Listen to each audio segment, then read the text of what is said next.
parece. No, Cremona también, hoy. Okay.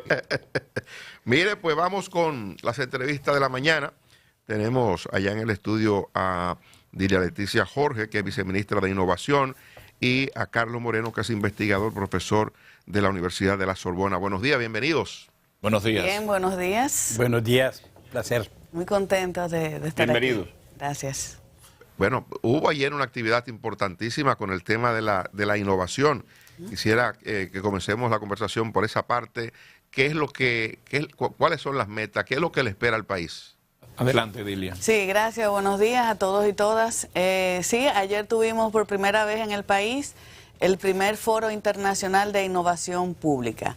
Es un foro que buscaba reunir a figuras de expertos y expertas internacionales de trascendencia en temas de innovación pública, que lo que buscamos es mejorar, crear nuevas políticas y servicios públicos que lleguen de calidad a la ciudadanía. Es como una nueva forma de llevar a cabo esas políticas públicas y mejorar los servicios que ya existen, que siempre es posible. Y luego también tuvimos la oportunidad de presentar buenas prácticas que estamos llevando aquí en el país con relación a los servicios que se prestan en las políticas públicas. Fue muy interesante porque el escenario reunió a expertos y expertas de diferentes áreas. Bueno, aquí tenemos al profesor Carlos Moreno, que es una eminencia en temas de urbanismo, un investigador que ya hablará acerca de su concepto de la ciudad de los 15 minutos, pero también teníamos de diferentes áreas, a nivel de comunicación, a nivel de expertas con temas de género y cómo involucrar e impulsar el papel de la mujer en la innovación pública. Es decir, que Dilia, fue la verdad que un día súper excelente y muy buena acogida. Dilia, antes de pasar con el profesor, quisiera preguntarle esto porque aquí en el pasado hemos hecho muchos seminarios, vienen organizaciones internacionales tratando de explicar lo de hacer una mejor gestión pública, lo de hacer menos costosa la gestión del Estado. Y en este tema de innovación le pregunto yo, ¿qué tanto pudiéramos estarnos acercando a eso, a hacer que el Estado o los servicios públicos sean más eficientes y que el Estado sea gestionado de una manera mucho más económica para el mismo Estado? Sí, definitivamente que tenemos un gran reto como gestión para hacer que esto no se quede en el foro, sino que se haga una verdadera realidad. Y las transformaciones tampoco tienen que ser grandísimas, ni que vamos a resolver todos los problemas del país, no, ahora no, vamos a ir resolviendo poco a poco, porque lo que le da legitimidad también a estos procesos es resolver pequeñas cosas que a veces creemos que requieren de mucha inversión y de mucha transformación, y no es así. A veces ajustando un tema en un proceso se hace una verdadera transformación y va legitimando y la gente va viendo que es verdad que funciona. Lo importante de la innovación es que las soluciones se buscan de manera colaborativa y se trabaja con la ciudadanía, con la academia, que es muy importante, también con el sector privado, porque desde el Estado no se puede solo, se requiere la unificación de esfuerzos de diferentes áreas. Profesor Moreno, ¿qué pudo presentar ayer que recomendó a este foro usted? Bueno, primero que todo, muchas gracias por esta invitación.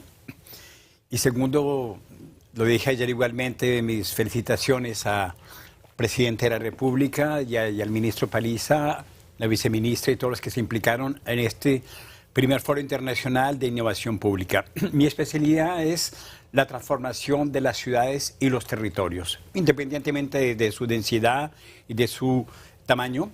Mi recomendación es identificar en las ciudades cómo podemos hacer una transformación de ellas, apuntando, uno, a cómo ser resiliente frente al cambio climático. Estamos aquí en zona del Caribe, han discutido si llueve o no hoy, pero lo que más es complicado es que en los próximos 10, 20, 30 años no se trata de lluvias pasajeras, sino lo que ya han visto, ¿no?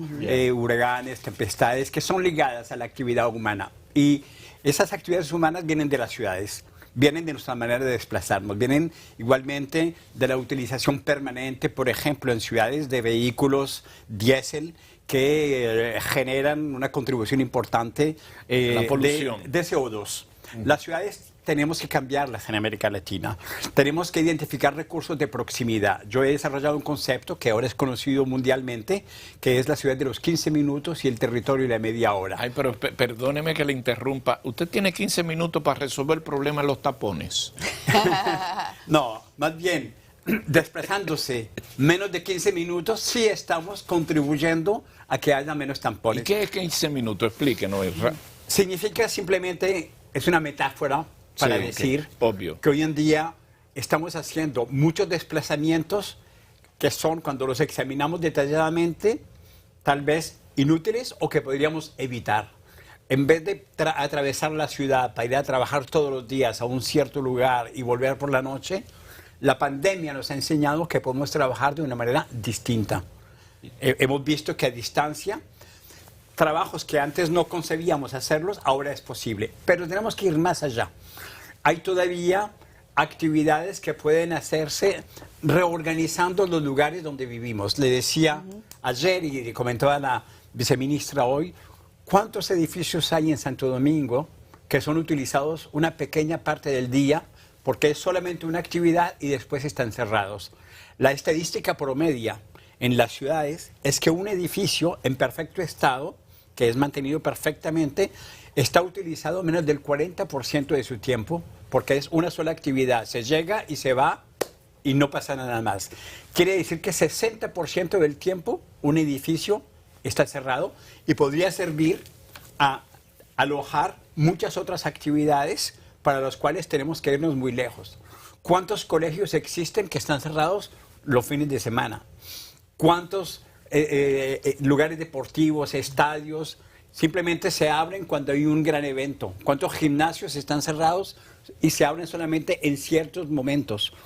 ¿Cuántos cafés, una discoteca está abierta solamente por la noche, a altas horas de la noche? ¿Qué pasa en el día? Todos son lugares que están vacíos. Y tercero, nosotros como ciudadanos tenemos igualmente que ser conscientes que no podemos seguirnos desplazándonos en nuestros rugilantes coches todas las mañanas, 1 hora o más, porque estamos perdiendo nuestra vida para ganarla. Y digo que en América Latina tenemos que aprender a valorar el tiempo útil, no el tiempo conduciendo, sino el tiempo personal, el tiempo con mi familia, el tiempo como vecinos, que es lo más importante en la vida hoy. Entonces hablamos de humanizar la ciudad, dignificarla, darle otra manera de llevarla que simplemente estar al volante de mi auto 2 horas y entre más grande me siento más importante cuando la importancia no está allí. Salir de ser humano, centauro, mitad humano y mitad auto, o peor aún ahora, en 3 tercios, ¿no? 1/3 humano, 1/3 auto y 1/3 digital con mi teléfono, ¿no? Entonces, dignificar la vida significa encontrarnos en lugares de proximidad. 1/3 del bolsillo de lo que eso significa en combustible. Así es. Claro. Mira que en muchas ciudades de América Latina, hemos hecho esos estudios, la estadística es que hay un presupuesto de 40% del salario de gente de nivel medio-bajo únicamente en el mes en cuestiones ligadas al transporte, la gasolina, el seguro del carro, su mantenimiento y lo que conlleva esto. Entonces, queremos que hayan en las ciudades zonas verdes, parques, pistas para bicicletas, lugares múltiples para estar en proximidad, cambiar nuestra manera de trabajar, reorganizar, y todas estas medidas que estamos hablando no necesitan inversiones mayores. Son cosas que se pueden hacer simplemente sentándonos alrededor de una mesa con el gobierno nacional, con los gobiernos locales, coger un mapa y ver qué hacemos todos los días, a dónde va la gente. Y cuando se hacen esos mapas, hoy en día, con la digitalización, con las bases de datos, se observa que estamos en una ciudad muy desparramada y que podemos, con medidas simples, poco a poco, hacer que esas distancias se reduzcan acercan. y que los ciudadanos estén cambiando. No es una varita mágica, pero es una trayectoria. Y como yo decía ayer, hay que retomar esta historia de Mark Twain, el escritor, que decía, Yo lo hice porque me habían dicho que era imposible. O sea que no hay nada imposible. Ahí es que ponerse manos a la obra y darse una línea de conducir una transformación que finalmente, cuando se hace con cosas, con medidas muy concretas, bueno, la gente pega, a la gente le interesa. Sí. ¿Quién no quiere Ahora, ir a un parque cerca de su casa?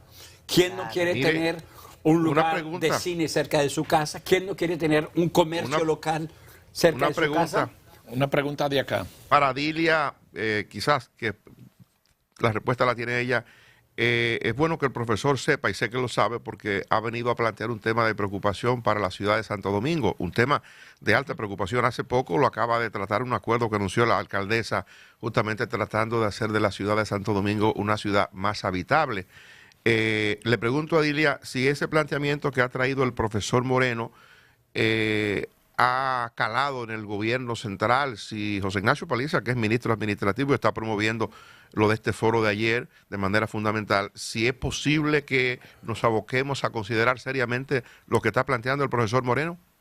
Sí, la verdad es que desde que conocimos del profesor Moreno y que lo tenemos aquí, hemos escuchado su planteamiento, que nos parece bastante, bueno, interesante y posible. Claro que hay un interés, que como dice el profesor, ¿quién no quiere que vivamos en una ciudad habitable, más humana? Incluso hoy el profesor Moreno tiene también una reunión con la alcaldesa, donde se podrán discutir. La intención está ahí. Lo interesante será de que eso se pueda plantear y, como dice el profesor, hacer una ruta de trabajo para que eso sea una realidad aquí en el país. Pero sí, verdaderamente que la intención Dilia, está. este foro, ¿cuál será, digamos, lo que sacará el gobierno de esto, sus conclusiones, qué se preparará, la hoja de ruta para ver qué se podrá o no se podrá implementar? ¿Qué sigue ahora? Sí, no, claro, lo primero es que tenemos que hacer una sistematización de todo lo que se habló en el día de ayer, todo lo que pudimos recopilar, y luego planificar esa ruta, esa hoja de ruta. No la podemos decidir solamente nosotros, es como dice, esto es un trabajo colaborativo donde tendremos que sentarnos con los sectores que entendemos y qué queremos hacer. Bueno, mira, queremos mejorar los servicios digitales. Bueno, mira, aquí tenemos que reunirnos con esto y lo otro. O sea que hay que hacer una ruta una hoja de ruta, no solo, sino de manera colaborativa, luego de que hagamos esa sistematización. Pero la verdad es que la intención está ahí. Creo que estamos en una gran oportunidad post pandemia de poder armar y ver qué es. Me acuerdo que ayer, no me acuerdo quién fue una de las expositoras o expositores que dice, ¿qué ciudad queremos nosotros? ¿Qué es lo que queremos nosotros a partir de ahora? Hay que Bueno, pues agradecemos que nos hayan acompañado. Gracias a Dilia Leticia Jorge y a Carlos Moreno. Vamos a publicidad, regresamos en breve. Muchas gracias a ustedes. Muchas gracias por la invitación.